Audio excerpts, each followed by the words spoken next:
ವಿದ್ಯಾರ್ಥಿಗಳೇ, ಇಂದು ನಾವು ದೈಹಿಕ ಶಿಕ್ಷಣ ಭಾಗ 2ರಲ್ಲಿ ಅಧ್ಯಾಯ 5 ಬ್ಯಾಡ್ಮಿಂಟನ್ ಆಟದ ಪರಿಚಯವನ್ನು ಇವತ್ತು ನಾವು ಮಾಡ್ಕೊಳ್ಳೋಣ ಅಲ್ವಾ. 8ನೇ ತರಗತಿಯಲ್ಲಿ ನಿಮಗೆ ಗೊತ್ತಿದೆ ಈ ಆಟದಕ್ಕೆ ಸಂಬಂಧಪಟ್ಟಂತೆ ಅಂದರೆ ಬ್ಯಾಡ್ಮಿಂಟನ್ ಆಟಕ್ಕೆ ಸಂಬಂಧಪಟ್ಟಂತೆ ಕೆಲವೊಂದು ಅಂಶಗಳನ್ನು ತಿಳ್ಕೊಂಡಿದ್ರಿ. 8ನೇ ತರಗತಿಯಲ್ಲಿ ಏನೇನು ತಿಳ್ಕೊಂಡಿದ್ರಿ?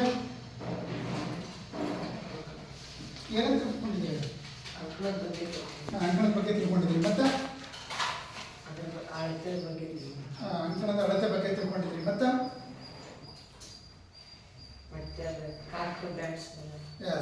ಶಟಲ್ ಮತ್ತೆ ರ್ಯಾಕೆಟ್ ಬಗ್ಗೆ ತಿಳ್ಕೊಂಡಿದ್ರಿ, ಮತ್ತೆ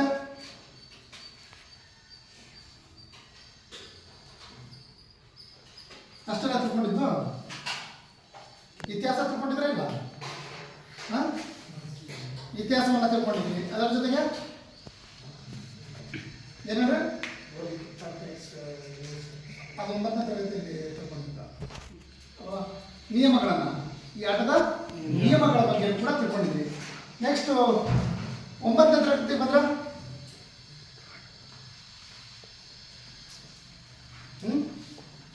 ತಂತ್ರಗಳ ಬಗ್ಗೆ ತಿಳ್ಕೊತೀರ ಅಲ್ವಾ.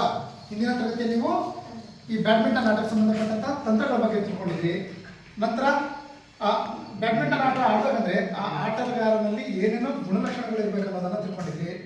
ನೆಕ್ಸ್ಟ್ ಈ ಆಟದ ಪ್ರಶಸ್ತಿಗಳ ಬಗ್ಗೆ, ಪಂದ್ಯಾಟಗಳ ಬಗ್ಗೆ ತಿಳ್ಕೊಂಡಿದ್ವಿ.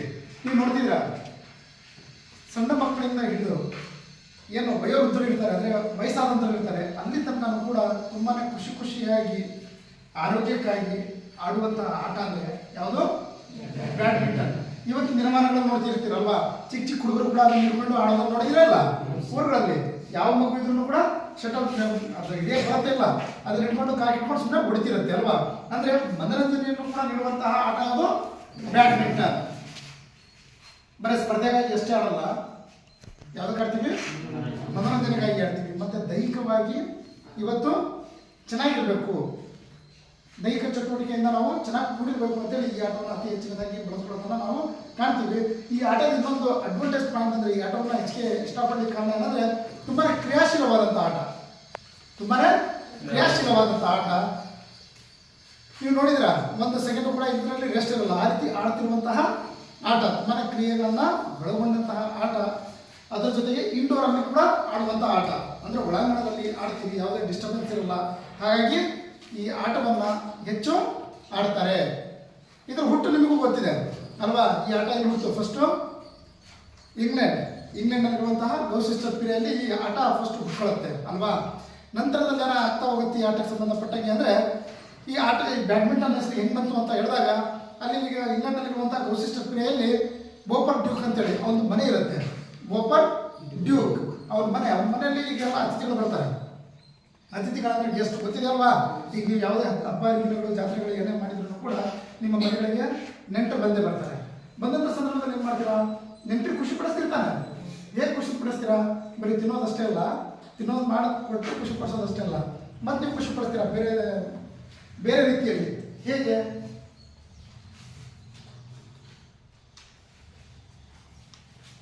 ಅವ್ರ ಮನೋರಂಜನೆಗಾಗಿ ಏನಾದರೂ ಒಂದು ಮಾಡ್ತಿರ್ತಾನೆ. ಜಾತ್ರೆ ಮಾಡ್ತಿದ್ರೆ ಅಂದರೆ DJ ಕರ್ಸು ಮಾಡ್ತಿರ ಇಲ್ಲ, ಆರ್ಕೆಸ್ಟ್ರಾ ಇಡ್ಸು, ಇಲ್ಲ ನಾಟಕ ಮಾಡಿಸು ಅಂಥವೇನಾದರೂ, ಅಥವಾ ಒಂದು ಪಂದ್ಯಾವಳಿ, ಕ್ರಿಕೆಟ್ ಪಂದ್ಯಾವಳಿನೋ ವಾಲಿಬಾಲ್ ಪಂದ್ಯಾವಳಿನೋ ಏನಾದರೂ ಒಂದು ಆಡಿಸೋದು, ಆ ರೀತಿ ಮಾಡ್ತೀರಾ ಇಲ್ಲ? ಯಾಕೆ ಮಾಡ್ತೀರಾ? ಖುಷಿ, ಅವರಿಗೆ ಮನೋರಂಜನೆಗಾಗಿ ಅಲ್ವಾ. ಅದೇ ರೀತಿ ಇಂಗ್ಲೆಂಡ್ನಲ್ಲಿರುವಂತಹ ಗೌಸಿಸ್ಟರ್ ಪಿರಿಯಲ್ಲಿ ಬೋಪರ್ ಡ್ಯೂಕ್ನ ಮನೆಯಲ್ಲಿ ಒಂದು ಸಮಾರಂಭ ಇರುತ್ತೆ. ಆ ಸಮಾರಂಭದಲ್ಲಿ ಬಂದಂತಹ ಗೆಸ್ಟ್ ಏನಿರ್ತಾರಲ್ಲ ಅವರಿಗೆ ಈ ಆಟವನ್ನು ಆಡಿಸ್ತಾರೆ. ಯಾವ ಆಟವನ್ನು? ಬ್ಯಾಡ್ಮಿಂಟನ್. ಆ ಆಟವನ್ನು ಆಡಿಸಿದ್ರಿಂದ ಇದಕ್ಕೇನಂತ ಬಂತು? ಬ್ಯಾಡ್ಮಿಂಟನ್ ಹೆಸರು ಬಂದಿದ್ದು. ಬ್ಯಾಡ್ಮಿಂಟನ್ ಅಂದರೆ ಅವನ ಮನೆ ಹೆಸರು ಕೂಡ ಬ್ಯಾಡ್ಮಿಂಟನ್ ಆಗಿರುತ್ತೆ. ಅವರ ಮನೆ ಹೆಸರು ಬ್ಯಾಡ್ಮಿಂಟನ್ ಆಗಿರುತ್ತೆ. ಆ ಉದ್ದೇಶದಿಂದ ಅಲ್ಲಿ ಮೊಟ್ಟ ಮೊದಲ ಬಾರಿಗೆ ಆಟವನ್ನು ಆಡ್ತಾರೆ. ಹಾಗಾಗಿ ಇದನ್ನ ಏನಂತ ಬಂತು? ಬ್ಯಾಡ್ಮಿಂಟನ್ ಅಂತ ಹೆಸರು ಬಂತು ಅಂತ ಇತಿಹಾಸದಲ್ಲಿ ನೀವು ತಿಳ್ಕೊಂಡಿದ್ದೀರಿ. ಅದರ ನಂತರ ನಮ್ಮ ಭಾರತಕ್ಕೂ ಕೂಡ ಪರಿಚಯ ಮಾಡಿಕೊಟ್ರು ಯಾರು? ಹಿಂದೆ ನಮ್ಮ ದೇಶವನ್ನು ಯಾರು ಆಡ್ತಿದ್ರು? ಬ್ರಿಟಿಷ್ನವರು ಆಡ್ತಿದ್ರು. ಆಡ್ತಿರುವಂಥ ಸಂದರ್ಭದಲ್ಲಿ ಏನು ಮಾಡಿದರು? ಈ ಆಟವನ್ನು ಆಡ್ತಿದ್ರು ಅಲ್ವಾ. ಅಲ್ಲಿನ ಸೈನ್ಯಾಧಿಕಾರಿಗಳು ನಮ್ಮ ದೇಶವನ್ನು ಆಡುವಂಥ ಸಂದರ್ಭದಲ್ಲಿ ಅವ್ರು ಆಡ್ತಿದ್ರು. ಅವರನ್ನು ನೋಡುವಂಥ ನಮ್ಮ ಸೈನಿಕರು ಕೂಡ ಅಲ್ಲಿದ್ರು ತಾನೆ. ಅವರು ಕಲಿತರು. ಅದನ್ನು ಹಿಂದೆ ಪೂನಾ ಅಂತೇಳಿ ಕರಿತಿದ್ರು. ಹಿಂದೆ ಪೂನಾ ಅಂತೇಳಿ ಈ ಬ್ಯಾಡ್ಮಿಂಟನ್ ಆಟವನ್ನು ನಮ್ಮ ಭಾರತದಲ್ಲಿ ಹಿಂದೆ ಪೂನಾ ಅಂತೇಳಿ ಕರಿತಿದ್ರು. ಹಾಗಾಗಿ ಅವರಿಂದ ನಮಗೆ ಈ ಆಟ ಪರಿಚಯ ಆಯಿತು ಅಂತೇಳಿ ನಾವು ತಿಳ್ಕೊಂಡಿದ್ವಿ. ನೆಕ್ಸ್ಟ್ ಅದ್ರ ಜೊತೆಗೆ ನಾವು ಅದರ ಮುಂದುವರಿದ ಭಾಗಕ್ಕೆ ನಾವು ಬಂದಾಗ ತಂತ್ರಗಳನ್ನು ನೋಡ್ತೀವಿ. ಈ ಆಟದ ತಂತ್ರಗಳ ಬಗ್ಗೆ ನಾವು 9ನೇ ತರಗತಿಯಲ್ಲಿ ಕಲ್ತಿದ್ವಿ, ನೆನಪಿದೆಯಾ? ಯಾವ್ಯಾವ ತಂತ್ರಗಳು ಬರ್ತಲ್ಲ ಅವೆಲ್ಲ ಗೊತ್ತಿಲ್ಲ. ಆಕ್ರಮಣಕಾರಿ ಮತ್ತು ರಕ್ಷಣಾತ್ಮಕ ಅಲ್ವಾ? ಇದ್ರಲ್ಲಿ ಬರುವಂಥದ್ದು ನಾವು ರಿಸೀವ್ ಮಾಡೋದಾಗಿರ್ಬೋದು, ಸ್ಮ್ಯಾಶ್ ಮಾಡೋದಾಗಿರ್ಬೋದು, ಸರ್ವಿಸ್ ಮಾಡೋದಾಗಿರ್ಬೋದು, ಬ್ಯಾಕ್ ಹ್ಯಾಂಡ್ ರಿಸೀವಿಂಗ್ ಆಗಿರ್ಬೋದು, ಡ್ರಾಪಿಂಗ್ ಆಗಿರ್ಬೋದು, ಇವೆಲ್ಲವುಗಳು ಕೂಡ ಅದರಲ್ಲಿ ಬರುವಂತಹ ತಂತ್ರಗಳು ಅಲ್ವಾ? ನೆಕ್ಸ್ಟ್ ಈ ಆಟಕ್ಕೆ ಬೇಕಾಗಿರುವಂತಹ ಗುಣಲಕ್ಷಣಗಳು, ಅಂದರೆ ಆಟಗಾರರಲ್ಲಿ ಇರಬೇಕಾದಂತಹ ಗುಣಲಕ್ಷಣಗಳಿಗೆ ನಾವು ಬಂದಾಗ ಯಾವ ಗುಣಲಕ್ಷಣಗಳು ಇರಬೇಕು ಗೊತ್ತಾಯ್ತಾ? ಈ ಆಟಗಾರರಲ್ಲಿ ಕೆಲವೊಂದು ಗುಣಲಕ್ಷಣಗಳು ಬೇಕು. ಯಾಕಂದರೆ ಇದು ತುಂಬಾ ಕ್ರಿಯಾಶೀಲವಾದಂತಹ ಆಟ ಮತ್ತು ಬಲ ಪ್ರದರ್ಶನವನ್ನು ಮಾಡುವಂತಹ ಆಟ ಈ ಬ್ಯಾಡ್ಮಿಂಟನ್ ಆಟ. ಅದನ್ನು ನೋಡಿದ್ರಿ ನೀವು. ಬ್ಯಾಡ್ಮಿಂಟನ್ ಆಟ ಆಡುವಂತಹ ಸಂದರ್ಭದಲ್ಲಿ ತುಂಬಾ ಕ್ರಿಯಾಶೀಲವಾಗಿ ಇಡೀ ಗ್ರೌಂಡ್ ಪೂರ್ತಿ ಆಡ್ತಾರೆ ಅಲ್ವಾ? ಅದರಲ್ಲಿ ಸಿಂಗಲ್ಸು, ಡಬಲ್ಸು, ಮಿಶ್ರ ಡಬಲ್ಸ್ ಅಂತೇಳಿ 3 ವಿಭಾಗದಲ್ಲಿ ನಾವು ಈ ಆಟವನ್ನು ಮಾಡ್ತೀವಿ. ರೈಟ್? ಆಡುವಂಥ ಸಂದರ್ಭ ನಾವು ಏನು ಮಾಡ್ತೀವಿ? ಅತಿ ಹೆಚ್ಚಿನದಾಗಿ ನಮ್ಮನ್ನ ಭುಜಗಳಲ್ಲಿ ಸ್ಫೋಟಕ ಶಕ್ತಿ ಬೇಕು. ಯಾಕಂದರೆ ಆಡ್ತಾನೆ ಇರ್ತಾನೆ.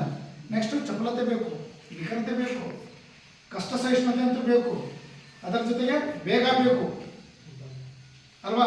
ಬಲ ಬೇಕು. ಇವೆಲ್ಲವುಗಳು ಕೂಡ ಈ ಎಲ್ಲ ಅಂಶಗಳನ್ನು ಒಳಗೊಂಡು ಇರುವಂಥ ಆಟಗಾರ ಮಾತ್ರ ಈ ಆಟವನ್ನು ಉತ್ತಮವಾಗಿ ಆಡ್ಬೋದು ಅಂತೇಳಿ.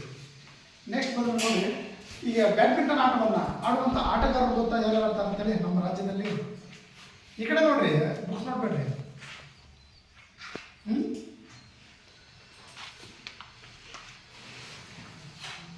ಈಗ ಮೊನ್ನೆ ನಮ್ಮ ದೇಶದಿಂದ ಏನು ಒಲಿಂಪಿಕ್ಸ್ ನಡೀತು. ಆ ಒಲಿಂಪಿಕ್ಸಲ್ಲೂ ಕೂಡ ನಮ್ಮ ದೇಶದಿಂದ ಭಾಗವಹಿಸಿ ಉತ್ತಮವಾದಂತಹ ಪ್ರದರ್ಶನವನ್ನು ನೀಡಿದರು ನಮ್ಮ ದೇಶದ ಕ್ರೀಡಾಪಟುಗಳು, ಬ್ಯಾಡ್ಮಿಂಟನ್ ಕ್ರೀಡಾಪಟುಗಳು ಅಲ್ವಾ?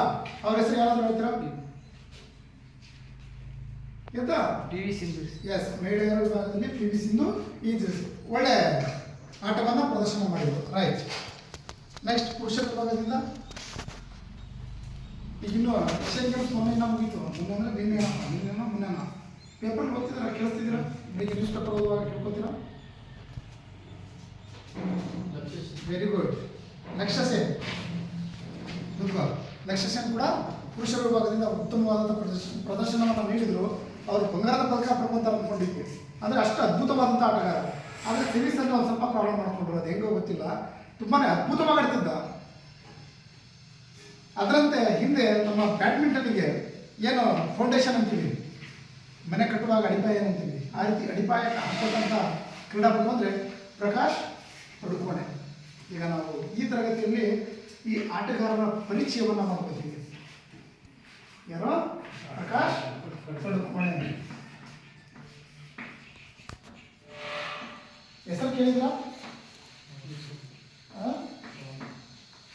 ಏನು ಕೇಳಿಲ್ಲ?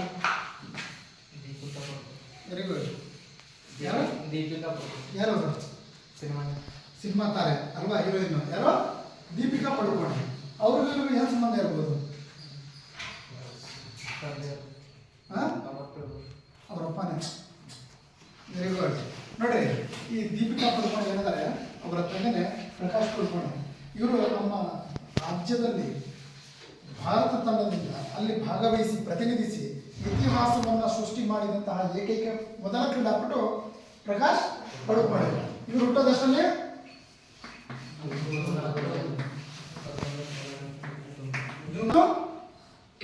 1955ರಲ್ಲಿ. ಎಲ್ಲಿ ಜನಿಸ್ತಾರೆ? ಬೆಂಗಳೂರು ಅಲ್ವಾ? ಬೆಂಗಳೂರಲ್ಲಿ ಜೂನ್ 10, 1955ರಲ್ಲಿ ಜನಿಸಿದಂತಹ ಪ್ರಕಾಶ್ ಪಡುಕೋಣೆ ಅವರು ಈ ಬ್ಯಾಡ್ಮಿಂಟನ್ ಆಟದಲ್ಲಿ ಇತಿಹಾಸವನ್ನೇ ಸೃಷ್ಟಿ ಮಾಡ್ತಾರೆ. ಅಂದರೆ ಇವರು ಆಗಿನ ಕಾಲದಲ್ಲಿ, ಯಾಕಂದರೆ ಬ್ಯಾಡ್ಮಿಂಟನ್ ಆಟಕ್ಕೆ ಸಂಬಂಧಪಟ್ಟಂತೆ ಆಗಿನ ಕಾಲದಲ್ಲಿ ಅಲ್ವಾ ಪ್ರಕಾಶ್ ಪಡುಕೋಣೆ ಅವರು ಉತ್ತಮವಾದಂತಹ ಇತಿಹಾಸವನ್ನು ಸೃಷ್ಟಿ ಮಾಡಿದವರಲ್ಲಿ ಮೊದಲಿಗಿರುವಂತೆ ಅಲ್ವಾ? ನೋಡ್ರಿ, ಇವರು ಕ್ರೀಡಾ ಸಾಧನೆ ಅಂದರೆ ಇವರು ಇಷ್ಟು ಸಾಧನೆ ಮಾಡಲಿಕ್ಕೆ ಕಾರಣ ಹೆಂಗಂದರೆ ಅವರ ತಂದೆಯೂ ಕೂಡ ಈ ಬ್ಯಾಡ್ಮಿಂಟನ್ ಫೆಡರೇಷನಲ್ಲಿ ಒಬ್ಬರು ಆಗಿರ್ತಾರೆ. ಫೆಡರೇಷನ್ ಏನು ಸಂಘ ಇರುತ್ತಲ್ಲ ಅದರ ಕಾರ್ಯದರ್ಶಿಯಾಗಿ ಇವರ ತಂದೆ ಇರ್ತಾರೆ. ಹೆಸರು ರಮೇಶ್ ಪಡುಕೋಣೆ.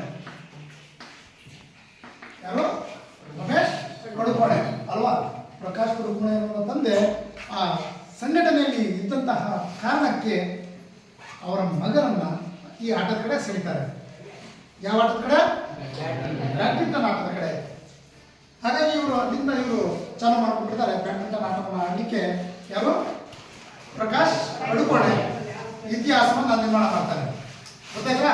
ಅಂತಹ ಅದ್ಭುತವಾದಂತಹ ಕ್ರೀಡಾಪಟು. ನಿಮಗೆ ಗೊತ್ತಿರಬೇಕು, ವಿಂಬಲ್ಡನ್ ಅಂತೇಳಿ. ವಿಂಬಲ್ಡನ್ ಇದೊಂದು ಕ್ರೀಡಾಕೂಟ, ಪ್ರಶಸ್ತಿಯನ್ನು ಕೂಡ ನಾವು ಕರಿತೀವಿ. ಯಾವುದು? ವಿಂಬಲ್ಡನ್. ಈ ವಿಂಬಲ್ಡನ್ ಕೇಳಿದ್ರ? ಈ ಹೆಸರನ್ನ ಕೇಳಿದ್ರೆ ವಿಂಬಲ್ಡನ್ ಅಂತೇಳಿ ಕೇಳಿಲ್ಲ. ವಿಂಬಲ್ಡನ್ ಅನ್ನೋದು ಇದೊಂದು ಪ್ರಶಸ್ತಿ. ಇದು ಟೆನ್ನಿಸ್ ಆಟಕ್ಕೆ ಸಂಬಂಧಪಟ್ಟಿದ್ದು.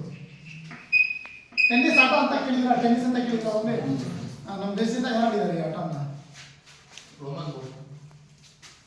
ಬೋಪಣ್ಣ ಆಡಿದ್ದಾರೆ. Very good. ಮತ್ತೆ ಮಹೇಶ್ ಭೂಪತಿ ಅಂತ ಕೇಳಿದ್ರ? ಮಹೇಶ್ ಭೂಪತಿ. ಮಹಿಳೆಯರ ವಿಭಾಗದಲ್ಲಿ ಸಾನಿಯಾ ಮಿರ್ಜಾ ಕೇಳಿದ್ರಾ? ಇವರುಗಳು ಈ ಟೆನ್ನಿಸ್ ಆಟವನ್ನು ಆಡಿರುವಂಥದ್ದು. ನೆನಪಲ್ಲಿ ಈ ಟೆನ್ನಿಸ್ ಆಟ ಏನಿದೆ ಸರಿಯಾಗಿ ಕೇಳಿಸ್ಕೊಳ್ಳಿ. ವಿಂಬಲ್ಡನ್ ಆಟಕ್ಕೆ ಸಮಾನವಾದಂತಹ ಆಟ ಅಂದರೆ ಆಲ್ ಇಂಗ್ಲೆಂಡ್ ಚಾಂಪಿಯನ್ಶಿಪ್. ಯಾವುದು? ಆಲ್ ಇಂಡಿಯಾ ಚಾಂಪಿಯನ್ಶಿಪ್ ಅಂದರೆ ಅಖಿಲ ಏನಿದೆ? ಆಲ್ ಇಂಗ್ಲೆಂಡ್ ಚಾಂಪಿಯನ್ಶಿಪ್ ಕನ್ನಡದಲ್ಲಿದೆ ನೋಡ್ರಿ.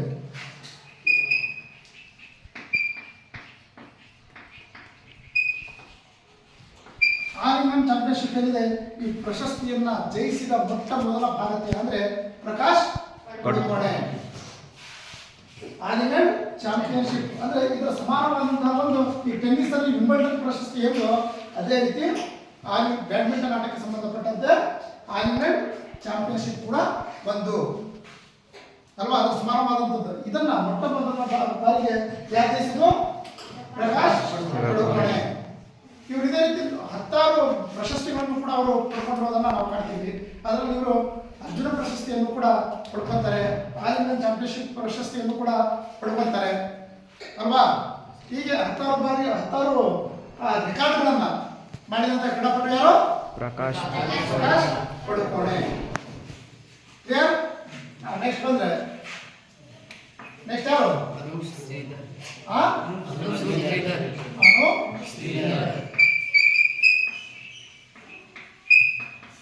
ಅನೂಪ್ ಶ್ರೀಧರ್ ಅಲ್ವಾ. ಅನೂಪ್ ಶ್ರೀಧರ್ ಕೂಡ ಬ್ಯಾಡ್ಮಿಂಟನ್ ಕ್ರೀಡಾಪಟು. ಯಾರು? ಅನೂಪ್ ಶ್ರೀಧರ್. ಎಲ್ಲಿಯವರು? ಬೆಂಗಳೂರು. ಈ ಅತಿ ಹೆಚ್ಚಿನದಾಗಿ ನೋಡಿ ಕ್ರೀಡಾಪಟುಗಳು ಅದೇ ಭಾಗದಲ್ಲಿ ಜಾಸ್ತಿ ಇರ್ತಾರೆ. ಕಾರಣ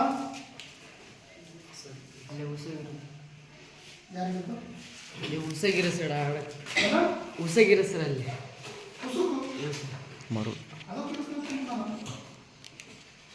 ನೆನಪಿರಲಿ, ಅಲ್ಲಿ ಇಂಡೋರ್ ಅಂದ್ರೆ ಒಳಾಂಗಣ ಕ್ರೀಡಾಂಗಣಗಳು ಜಾಸ್ತಿ ಇರ್ತವೆ ಅಲ್ವಾ. ಈಗ ನಮ್ಮ ಕಲ್ಕೆರೆಯಲ್ಲಿ ಇದಾವ? ಇಲ್ಲ. ಪ್ರತಿಭೆಗಳಿದಾವೆ, ಆದರೆ ಅವರಿಗೆ ಸರಿಯಾದಂತಹ ಸೌಲಭ್ಯಗಳಿಲ್ಲ. ಆ ಉದ್ದೇಶದಿಂದ ಅಲ್ಲಿ ಎಲ್ಲ ರೀತಿಯ ಸೌಲಭ್ಯಗಳು ಇರ್ತವೆ. ಆ ಉದ್ದೇಶದಿಂದ ಅವರು ಏನು ಮಾಡ್ತಾರೆ?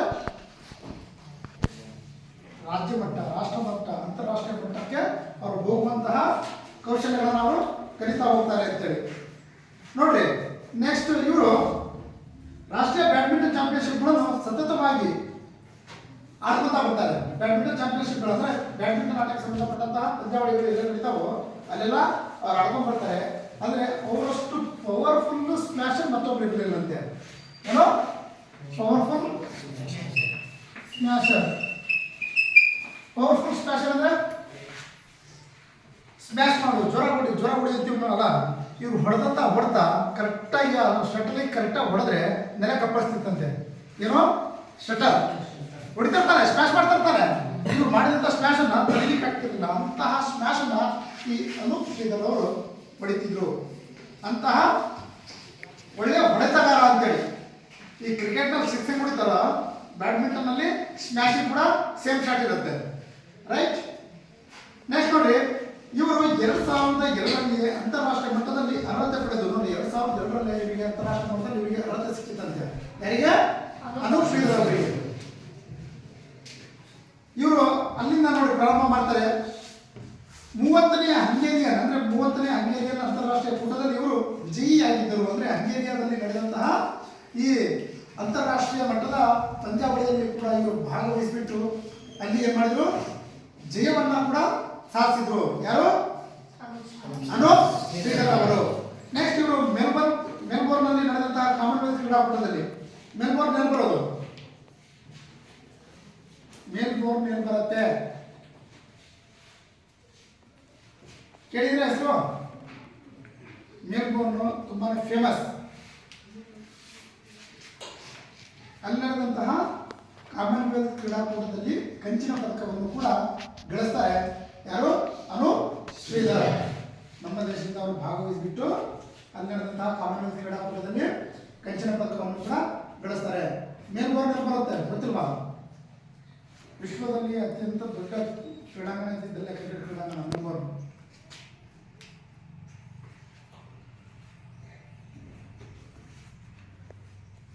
ಕ್ರಿಕೆಟ್ ಲೋಕವನ್ನು ಆಳಿದಂತಹ ದೇಶ ಯಾವುದು? ಕ್ರಿಕೆಟ್ನಲ್ಲಿ ಅತಿ ಹೆಚ್ಚು ಪ್ರಶಸ್ತಿಗಳನ್ನು ಗಳಿಸಿದಂತಹ ದೇಶ. ಆ ದೇಶವನ್ನು ಸೋಲಿಸಲಿಕ್ಕೆ ಆಗ್ತಿರಲಿಲ್ಲ ಅಂತಹ ದೇಶ ಅದು. ಕ್ರಿಕೆಟ್ನಲ್ಲಿ ಎಲ್ಲರೂ ಆಡ್ತಿರ್ತಾರೆ ಕ್ರಿಕೆಟು, ಹಾಗಾದ್ರೆ ಗೊತ್ತಿರ್ಬೇಕಲ್ವಾ? ಈಗ ಬೇರೆ ಬೇರೆ ದೇಶಗಳು ಬಂದಿದ್ದಾವೆ ಬಿಡಿ. ಆ ದೇಶದ ಹೆಸರು ಹೇಳಿದ್ರೆ ಸಾಕು, ಮೊದಲಿಗೆ ಎಲ್ಲ ರೆಕಾರ್ಡ್ಗಳು ಆ ದೇಶಕ್ಕೆ ಇರೋದು, ಅತಿ ಹೆಚ್ಚು ರೆಕಾರ್ಡ್ಗಳು. ಏನು ಬರುತ್ತೆ? Melbourne, Australia. ಕೇಳಿಲ್ವಾ ಇದು? ಅಡಿಲೇಡ್, ಮೆಲ್ಬೋರ್ನ್ ಅಲ್ವಾ? ಆಸ್ಟ್ರೇಲಿಯಾದಲ್ಲಿ ಬರುತ್ತೆ. ಅಲ್ಲಿ ನಡೆದಂತಹ ಕಾಮನ್ವೆಲ್ತ್ ಕ್ರೀಡಾಕೂಟ ನಡೆಯುತ್ತೆ. ಆ ಕಾಮನ್ವೆಲ್ತ್ ಕ್ರೀಡಾಕೂಟದಲ್ಲಿ ಇವರು ಕಂಚಿನ ಪದಕವನ್ನು ಪಡ್ಕೋತಾರೆ. ಇವರು ಅಂತಾರಾಷ್ಟ್ರೀಯ ಮಟ್ಟದಲ್ಲಿರುವಂತಹ ಅಗ್ರ ಶ್ರೇಯಾಂಕಿತನಾದ ಇಂಡೋನೇಷಿಯಾದ ತೌಫಿಕ್ ಹಿದಾಯತ್ ಇವರನ್ನು ಸೋಲಿಸಿದ್ದರು. ನೋಡಿ, ಇಡೀ ವರ್ಲ್ಡಲ್ಲೇ ನಂಬರ್ 1 ಇದ್ದ. ಯಾರು? ತೌಫಿಕ್ ಹಿದಾಯತ್. ತೌಫಿಕ್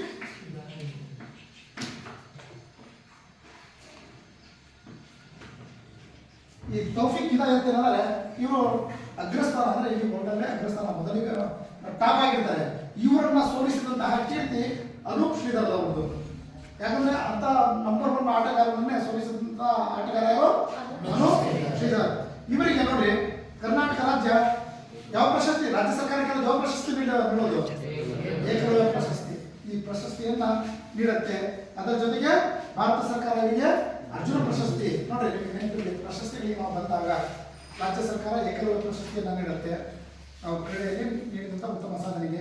ಕೇಂದ್ರ ಸರ್ಕಾರ ಅರ್ಜುನ ಪ್ರಶಸ್ತಿ, ಮತ್ತಿನ್ನ ಅತಿ ಹೆಚ್ಚಿನ ಸಾಧನೆ ಮಾಡಿದರೆ ಅವರಿಗೆ ಯಾವ ಪ್ರಶಸ್ತಿ ನೀಡ್ತಾರೆ? ರಾಜೀವ್ ಗಾಂಧಿ ಕೇಳಿದ ಪ್ರಶಸ್ತಿ ಏನಾಗಿದೆ ಈಗ? ಮೇಜರ್ ಧ್ಯಾನ್ ಚಂದ್ ಪ್ರಶಸ್ತಿ ಆಗಿದೆ ಅಲ್ವಾ? ಆ ಪ್ರಶಸ್ತಿಯನ್ನ ಕೇಂದ್ರ ಸರ್ಕಾರಕ್ಕೆ ನೀಡುವಂಥದ್ದು ಅಲ್ವಾ? ಜೊತೆಗೆ ಅರ್ಜುನ ಪ್ರಶಸ್ತಿಯನ್ನು ಪಡ್ಕೊತಾರೆ. ಇವರು ಉತ್ತಮವಾದಂತಹ ಭಾರತೀಯ ಕ್ರೀಡಾಪಟುವಾಗಿ ಅನೂಪ್ ಶ್ರೀಧರ್ ಅವರು ಇಡೀ ವಿಶ್ವ ಮಟ್ಟದಲ್ಲಿ ಹೆಸರನ್ನ ಮಾಡಿರೋದನ್ನು ನಾವು ಕಾಣ್ತೀವಿ. ಯಾರು? ಅನೂಪ್ ಶ್ರೀಧರ್. ನೆಕ್ಸ್ಟ್ ಬರೋದು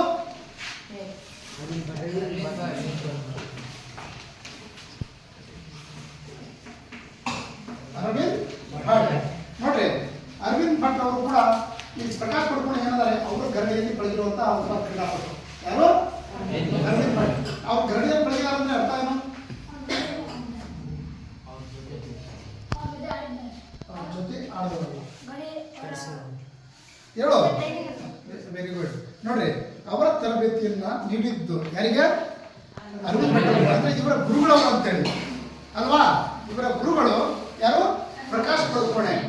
ಈ ಅರವಿಂದ್ ಭಟ್ರು ಕೂಡ ನೋಡ್ರಿ, ಕೂತ್ಕೋ, ಬೆಂಗಳೂರಿನ ಪ್ರಕಾಶ್ ಪಡುಕೋಣೆ ಅಕಾಡೆಮಿಯಲ್ಲಿ ಬೆಳಗಿದ ಅರವಿಂದರು ಈಗ ಜಗತ್ತಿನ 46 ಶ್ರೇಯಾಂಕಿತರು, 46ನೇ ಅಂದ್ರೆ ಟಾಪ್ 50 ಇರ್ತಾರಲ್ಲ, ಅದರಲ್ಲಿ 46ನೇ ಸ್ಥಾನದಲ್ಲಿ ಇವರು ಅದಾರೆ ಅಂತೇಳಿ. ಯಾರು? ಅರವಿಂದ್ ಭಟ್. ಮತ್ತು ರಾಷ್ಟ್ರೀಯ ವೀರಾಗ್ರಹಣಿ ಪ್ರಶಸ್ತಿಯನ್ನು ಕೂಡ ಇವರು ಪಡ್ಕೊಂಡಿರುವಂಥದ್ದು. ವೀರಾಗ್ರಹಣಿ ಪ್ರಶಸ್ತಿ ಅಂದ್ರೆ ಸರ್ವಶ್ರೇಷ್ಠ ಪ್ರಶಸ್ತಿ ಅಂತೇಳಿ ಎಲ್ಲವನ್ನು ಕೂಡ ಅವರು ಜಯ ಆಗ್ತಾ ಬರ್ತಾನೆ. ಈಗ ಉದಾಹರಣೆ ಒಳ್ಳೆ ಮಟ್ಟದ ಕ್ರೀಡಾಪಟ ಆಡ್ತೀವಿ, ಅದರಲ್ಲಿ ಯಾವ ತಂಡ ಅತಿ ಹೆಚ್ಚಿನದಾಗಿ ಪಡ್ಕೊಂಡಿರ್ತಾರೋ ಅವ್ರಿಗೂ ಕೂಡ ಒಂದು ಪ್ರಶಸ್ತಿಯನ್ನು ನೀಡ್ತಾರೆ. ಅದೇ ರೀತಿ ನೀವು ವೈಯಕ್ತಿಕವಾಗಿ ಏನಾದ್ರು ಗೆದ್ದಿದ್ರೆ ನಿಮಗೂ ಕೂಡ ವೀರಾಗ್ರಹಣಿ ಪ್ರಶಸ್ತಿಯನ್ನು ಕೂಡ ನೀಡ್ತಾರೆ. ಅದೇ ರೀತಿ ಇವರು ವೀರಾಗ್ರಹಣಿ ಪ್ರಶಸ್ತಿಯನ್ನು ಕೂಡ ಪಡ್ಕೊಂಡಿರ್ತಾರೆ.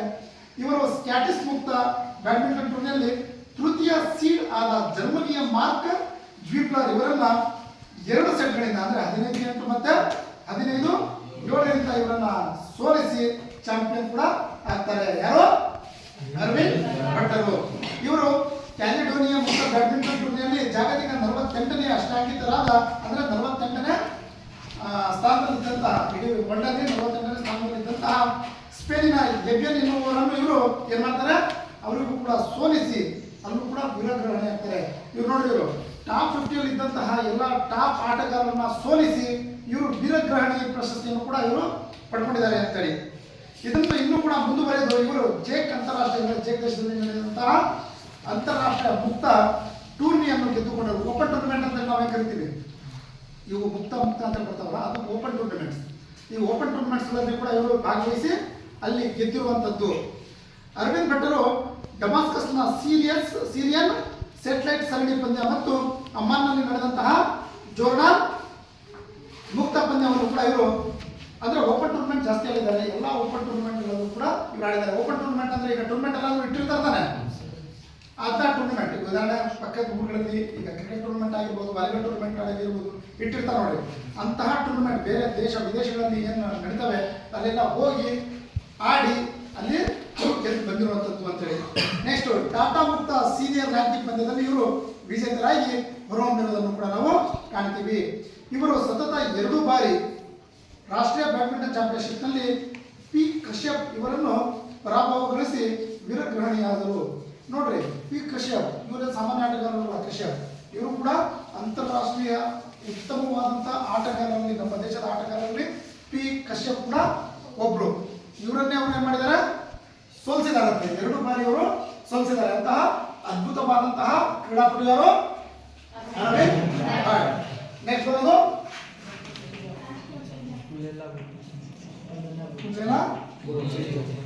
ಹೆಸರು ಕೇಳಿದ್ದೀರಾ? ಪಿ ಗೋಪಿಚಂದ್ ಅಂತ ಕರೀತಾರೆ. ಪಿ ಗೋಪಿಚಂದ್ ಅಂತ ಹೇಳಿ ಇವರು ಪುಲ್ಲೆಲ ಗೋಪಿಚಂದ್. ಪಿ ಗೋಪಿಚಂದ್ ಅಂದ್ರೆ ಪುಲ್ಲೆಲ ಗೋಪಿಚಂದ್. ಇವರು ಕೂಡ ಆಂಧ್ರ ಪ್ರದೇಶ್.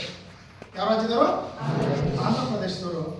ಇವರು ಪಿ ಸಿಂಧು ಏನು ಹೇಳ್ತಾರೆ ಈಗ, ಇವರ ಗುರುಗಳು ಇವ್ರ ಕರಡಿಯಿಂದಾನೆ ಬಂದಿರೋದವರು. ಯಾರ ಕರಡಿಯಿಂದ?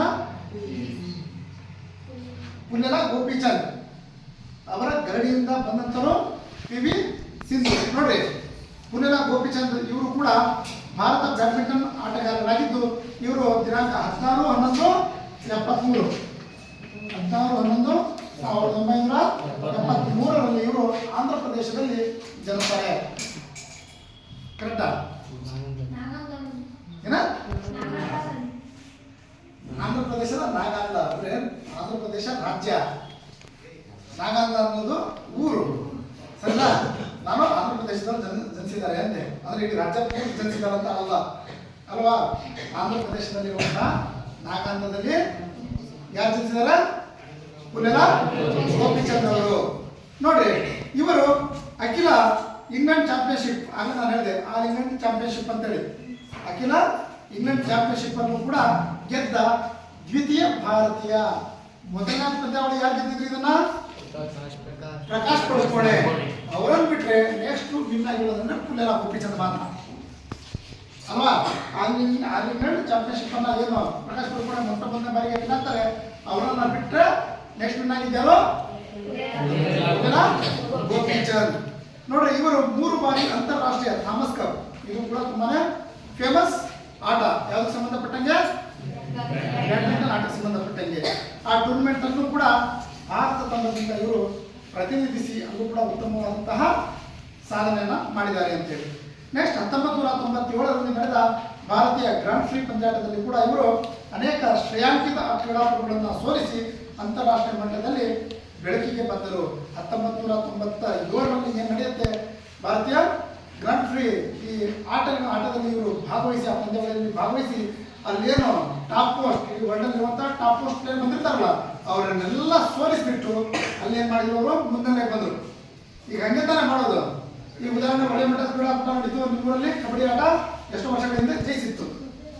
ಏನಾಯ್ತು, ಈಗ ಬೇರೆ ಬಿದ್ರಳ್ಳಿ ಅಂದ್ರೆ ತುಂಬಾ ಫೇಮಸ್ ಇತ್ತು. ಏನಾಯ್ತು ನಿಮಗೆ, ಆ ಟೀಮನ್ನ ನೀವು ಸೋಲಿಸಿದ ಮೇಲೆ ಏನಾಯ್ತು, ಕಲಿಕೆ ತಂಡ ಮುನ್ನೆಲೆಗೆ ಬಂತು. ಅದೇ ರೀತಿ ಅಲ್ಲಿ ನಡೆದಂತಹ ಆ ಕ್ರೀಡಾಕೂಟದಲ್ಲಿ ಏನು ಮಾಡಿದ್ರು, ಅಲ್ಲಿ ಬಂದಂತಹ ವಿಶ್ವಶ್ರೇಷ್ಠ ಆಟಗಾರರನ್ನೆಲ್ಲ ಅವರು ಸೋಲಿಸಿ ಅವರು ಇಡೀ ವರ್ಲ್ಡ್ಗೆ ಗೊತ್ತಾದ್ರು ಯಾರು, ಪುಲೆಲ ಗೋಪಿಚಂದ್ ಯಾರು ಅಂತೇಳಿ.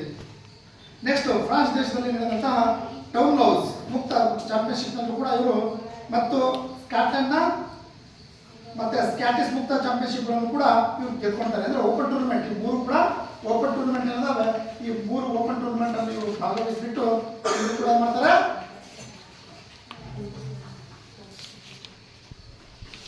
ಉತ್ತಮವಾದಂತಹ ಸಾಧನೆಯನ್ನ ಮಾಡ್ತಾರೆ. 2001ರಲ್ಲಿ ಗೋಪಿಚಂದ್ ಅವರ ಜೀವಮಾನದ ಸ್ವರ್ಣ ವರ್ಷವಾಯಿತು. ಅಂದ್ರೆ ಸ್ವರ್ಣ ವರ್ಷದ ಇರುವುದು ಯಾವುದು, ಪುಲೆಲ ಗೋಪಿಚಂದ್. ಅಂದ್ರೆ 2001ರಲ್ಲಿ ನೋಡ್ರಿ, ಇವರು ಲಂಡನ್ ನಲ್ಲಿ ನಡೆದಂತ ಆಲ್ ಇಂಗ್ಲೆಂಡ್ ಚಾಂಪಿಯನ್ಶಿಪ್ ಅನ್ನ ಅವಾಗ ಗೆಲ್ಲೋದು. ಆಲ್ ಇಂಗ್ಲೆಂಡ್ ಚಾಂಪಿಯನ್ಶಿಪ್ ಅನ್ನ ಅವರು 2001ರಲ್ಲಿ ಇವರು ಅದನ್ನ ಜಯಿಸಿ ಇಡೀ ವಿಶ್ವಕ್ಕೆ ಒಬ್ಬರು ಮಾದರಿ ಬ್ಯಾಡ್ಮಿಂಟನ್ ತಾರೆಯಾಗಿ ಇವರು ಮಿಂಚೋದನ್ನ ನಾವು ಕಾಣ್ತೀವಿ. ನೆಕ್ಸ್ಟ್ ಇವರು ಒಲಿಂಪಿಕ್ ಸ್ವರ್ಣ ಪದಕ ವಿಜೇತರಾದ ಎಂಡರ್ಸ್ ಬೋಸನ್ ಇವರನ್ನ ಪೂರ್ವಾಂತ್ಯ ಅದರ ಕ್ವಾರ್ಟರ್ ಫೈನಲ್ ಏನಿದೆಯಲ್ಲ ಅದರಲ್ಲಿ ಈ ಅಗ್ರಗಣ್ಯ ಅಂದ್ರೆ ಒಲಿಂಪಿಕ್ಸ್ ನಲ್ಲಿ ಸ್ವರ್ಣ ಪದಕವನ್ನು ಪಡ್ಕೊಂಡಿರ್ತಾರೆ. ಯಾರು, ಎಂಡರ್ಸ್ ಬೋಸನ್. ಅವರನ್ನ ಇವರು ಸೋಲಿಸ್ತಾರೆ. ಯಾವ ಪಂದ್ಯದಲ್ಲಿ, ಒಲಿಂಪಿಕ್ಸ್ ಪಂದ್ಯಾವಳಿಯಲ್ಲಿ ಕ್ವಾರ್ಟರ್ ಫೈನಲ್ ಪಂದ್ಯದಲ್ಲಿ.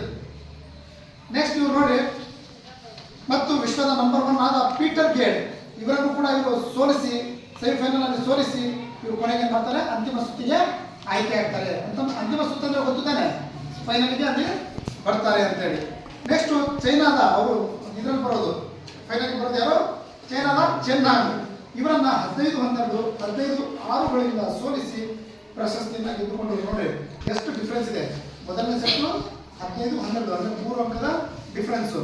ನೆಕ್ಸ್ಟು ಎರಡನೇ ಸುತ್ತೇನಿದೆ 15-6, ತುಂಬಾನೇ ಅಂತರದಲ್ಲಿ ಇವರು ಅವರನ್ನ ಫೈನಲ್ ಪಂದ್ಯದಲ್ಲಿ ಅದು ಗೆದ್ದಿರುವಂಥದ್ದು. ನೀವು ಫೈನಲ್ ಪಂದ್ಯಾಟಗಳನ್ನ ನೀವು ನೋಡಿದಾಗ ನಿಮಗೆ ತುಂಬಾನೇ ಅಂತರ ತುಂಬಾನೇ ಕಡಿಮೆ ಇರುತ್ತೆ. ಅಂದ್ರೆ ಒಂದು 2-3 ಪಾಯಿಂಟ್ಗಳ ಅಂತರ ಇರುತ್ತೆ. ಆದ್ರೆ ಇವರಿಗೆ ಏನ್ ಮಾಡಿದ್ದಾರೆ, ಫೈನಲ್ ಪಂದ್ಯದಲ್ಲಿ ಎಷ್ಟು 9 ಪಾಯಿಂಟ್ ಅಂತರದಲ್ಲಿ ಇವರು ಗೆದ್ದಿರೋದನ್ನ ನಾವು ಕಾಣ್ತೀವಿ. ನೆಕ್ಸ್ಟ್ ಬ್ಯಾಡ್ಮಿಂಟನ್ ಕ್ರೀಡೆಯಲ್ಲಿ ಇವರ ಅನುಪಮ ಸಾಧನೆಗಾಗಿ ಇವರಿಗೂ ಕೂಡ ಅರ್ಜುನ ಪ್ರಶಸ್ತಿ ಮತ್ತು ಇನ್ನೊಂದು ಯಾವುದು ರಾಜೀವ್ ಗಾಂಧಿ ಖೇಲ್ ರತ್ನ ಪ್ರಶಸ್ತಿ ಅಂತ ನಾವು ಕರಿತೀವಿ, ಮೇಜರ್ ಧ್ಯಾನ್ ಚಂದ್ ಅಂದ್ರೆ ಆಗಿನ ರಾಜೀವ್ ಗಾಂಧಿ ಖೇಲ್ ರತ್ನ ಪ್ರಶಸ್ತಿಯನ್ನು ಕೂಡ ನೀಡ್ತಾರೆ. ನೆಕ್ಸ್ಟ್ ಪದ್ಮಶ್ರೀ ಪ್ರಶಸ್ತಿ ಕೂಡ ಇವರನ್ನ ನೀಡಿ ಗೌರವಿಸ್ತಾರೆ. ಇವರು ಇವತ್ತು ನಮ್ಮ ಭಾರತ ತಂಡದ ಬ್ಯಾಡ್ಮಿಂಟನ್ ತಂಡದ ಕೋಚ್ ಆಗಿ ಕೂಡ ಕೆಲಸವನ್ನ ಮಾಡ್ತಿದ್ದಾರೆ. ಅದರಲ್ಲಿ ಪಿ ಸಿಂಧು ಅವರ ಕೋಚ್ ಆಗಿ ಕೆಲಸ ಮಾಡಿ ಇವರು ಗರಡಿಯಿಂದಾನೆ ಬಂದಂಥ ಕ್ರೀಡಾಪಟುಗಳು ವಿಶ್ವ ಮಟ್ಟದಲ್ಲಿ ಇವತ್ತು ಭಾಗವಹಿಸಿ ಉತ್ತಮವಾದಂತಹ ಹೆಸರುಗಳನ್ನ ಮಾಡಿರೋದನ್ನ ನಾವು ಕಾಣ್ತೀವಿ. ವಿಭಾಗದಲ್ಲಿ ಯಾವ ವಿಭಾಗದಲ್ಲಿ, ಮಹಿಳೆಯರ ವಿಭಾಗದಲ್ಲಿ ಇತಿಹಾಸವನ್ನ ಸೃಷ್ಟಿ ಮಾಡಿದಂತಹ ಕ್ರೀಡಾಪಟು ಯಾರು, ಸಿಂಧು. ಯಾರು, ಸಿಂಧು. ಇವರ ಹೆಸರು ಅಜರಾಮರ. ನಮ್ಮ ಬ್ಯಾಡ್ಮಿಂಟನ್ ಇತಿಹಾಸದಲ್ಲಿ ಸೈನಾ ನೆಹ್ವಾಲ್ ಕೂಡ ಮಾಡಿದಂತಲ್ಲ. ಆದರೆ PV ಸಿಂಧು ಏನಂದರೆ ಇವರು ಅತ್ಯುತ್ತಮವಾದಂತಹ ಸಾಧನೆಯನ್ನ ಮಾಡ್ತಿರುವಂತಹ ಕ್ರೀಡಾ ಆಟಗಾರ್ತಿ ಅಂತ ಕೂಡ ನಾವು ನೋಡ್ಬೋದು. ನೋಡ್ರಿ, ಇವರು ಕೂಡ ಎಲ್ಲಿಯವರು, ಮೂಲತಃ ಆಂಧ್ರ ಪ್ರದೇಶ ಅಂತ ನಾನು ಹೇಳಿದೆ. ಪುಲೆಲ ಗೋಪಿಚಂದ್ ಅವರ ಗರಡಿಯಲ್ಲಿ ಪಡೆದಿರುವಂತರಂತೆ. ಇವರು ಕೂಡ ಎಲ್ಲರೂ ಆಂಧ್ರ ಪ್ರದೇಶದವರು. ಕುಸಲ ವೆಂಕಟ ಸಿಂಧು ಅಂತೇಳಿ. PV ಅಂದ್ರೆ ಏನು, ಕುಸಲ ವೆಂಕಟ. PV ಅಂದ್ರೆ ಕುಸಲ ವೆಂಕಟ ಅಂತೇಳಿ ಸಿಂಧು. PV ಸಿಂಧು ಅಂತೇಳಿ ಶಾರ್ಟ್ ಆಗಿ ನಾವು ಕರಿತೀವಿ. ನೋಡ್ರಿ, ಇವರು 5 ಜುಲೈ 1995ರಂದು ಇವರು ಆಂಧ್ರ ಪ್ರದೇಶದಲ್ಲಿ ಜನಿಸ್ತಾರೆ. 2016ರ ಬ್ರೆಜಿಲ್ನಲ್ಲಿ ನಡೆದಂತಹ ಒಲಿಂಪಿಕ್ನಲ್ಲಿ ಇವರು ಬೆಳ್ಳಿ ಪದಕವನ್ನು ಜಯಿಸಿ ನಮ್ಮ ಭಾರತಕ್ಕೆ ಕೀರ್ತಿಯನ್ನು ತಂದಂತಹ ಕ್ರೀಡಾಪಟು PV ಸಿಂಧು. ಇವರ ಅತ್ಯುತ್ತಮ ಸಾಧನೆ ಕೂಡ ಅದೇ ಆಗಿರುತ್ತೆ. ಇದರೊಂದಿಗೆ ಅವರು ಇನ್ನು ಹಲವಾರು ಅಂತಾರಾಷ್ಟ್ರೀಯ ಮಟ್ಟದ ಪ್ರಶಸ್ತಿಗಳನ್ನು ಕೂಡ ಪಡ್ಕೊಂಡಿರೋದನ್ನು ಕೂಡ ನಾವು ಕಾಣ್ತೀವಿ. ಯಾರು, 2013ರಲ್ಲಿ ಇವರಿಗೂ ಕೂಡ ಅರ್ಜುನ ಪ್ರಶಸ್ತಿಯನ್ನು ನೀಡ್ತಾರೆ. ನೆಕ್ಸ್ಟ್ 2015ರಲ್ಲಿ ಪದ್ಮಶ್ರೀ ಪ್ರಶಸ್ತಿಯನ್ನು ಕೂಡ ನೀಡ್ತಾರೆ. ಹಾಗೂ 2016ರಲ್ಲಿ ರಾಜೀವ್ ಗಾಂಧಿ ಖೇಲ್ ರತ್ನ ಪ್ರಶಸ್ತಿಯನ್ನು ಕೂಡ ಕೇಂದ್ರ ಸರ್ಕಾರ ನೀಡಿ ಇವರಿಗೆ ಗೌರವವನ್ನು ಸಲ್ಲಿಸ್ತಾರೆ.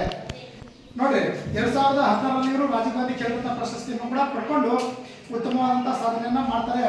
ಅದೇ ರೀತಿ ಇಂಡೋನೇಷ್ಯಾದಲ್ಲಿ ನಡೆದಂತಹ ಇಂಟರ್ನ್ಯಾಷನಲ್ ಮತ್ತೆ Macau open, next Malaysia masters, China open ಪಂದ್ಯಾಟಗಳಲ್ಲಿ ಕೂಡ ಇವರು ಭಾಗವಹಿಸಿ ಅಲ್ಲಿ ಜಯಶಾಲಿಯಾಗಿ ಪ್ರಶಸ್ತಿಗಳನ್ನು ಗೆದ್ದುಕೊಂಡಿದ್ದಾರೆ.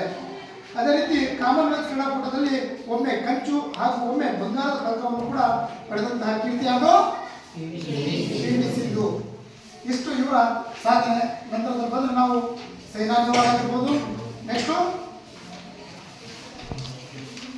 ಬಾಲಾ ಗುಪ್ತಾ ಆಗಿರ್ಬೋದು, ನೆಕ್ಸ್ಟ್ ಅಪರ್ಣಾ ಪೋಪಟ್, ಇವರೆಲ್ಲ ನಮ್ಮ ರಾಷ್ಟ್ರೀಯ ಕ್ರೀಡಾಪಟುಗಳು, ನಮ್ಮ ದೇಶದವರು. ಇವರು ಅಂತಾರಾಷ್ಟ್ರೀಯ ಮಟ್ಟದಲ್ಲಿ ಹೆಸರನ್ನು ಮಾಡುವಂತಹ ಕ್ರೀಡಾಪಟುಗಳು. ನೆಕ್ಸ್ಟ್ ನಾವು ಅಂತಾರಾಷ್ಟ್ರೀಯ ಮಟ್ಟದ ಆಟಗಾರರಿಗೆ ನಾವು ಬಂದರೆ ಟೆನ್ಸಿನ್ ಅವ್ರ ಬಗ್ಗೆ ತಿಳ್ಕೊತೀವಿ. ನೆಕ್ಸ್ಟ್ ಮರಿಯಾ ಕ್ರಿಸ್ಟಿನ್ ವಿಲಿಯಾರ್ಟಿ ಅಲ್ವಾ, ಇವರು ಕೂಡ ಮಹಿಳಾ ವಿಭಾಗದಲ್ಲಿ ಇವರು ಕೂಡ ನಾವು ಪರಿಚಯವನ್ನು ಮಾಡ್ಕೋತೀವಿ. ಇದನ್ನು ಇನ್ನು ಮುಂದುವರಿದಂತೆ ಏನು ಮಾಡ್ತೀವಿ, ಮುಂದಿನ ತರಗತಿಯಲ್ಲಿ ಇದ್ರ ಬಗ್ಗೆ ನಾವು ನೋಡೋಣ. ಓಕೆ, ಇಲ್ಲಿಗೆ ಅರ್ಥ ಆಯ್ತಾ ಎಲ್ಲ? ರೈಟ್.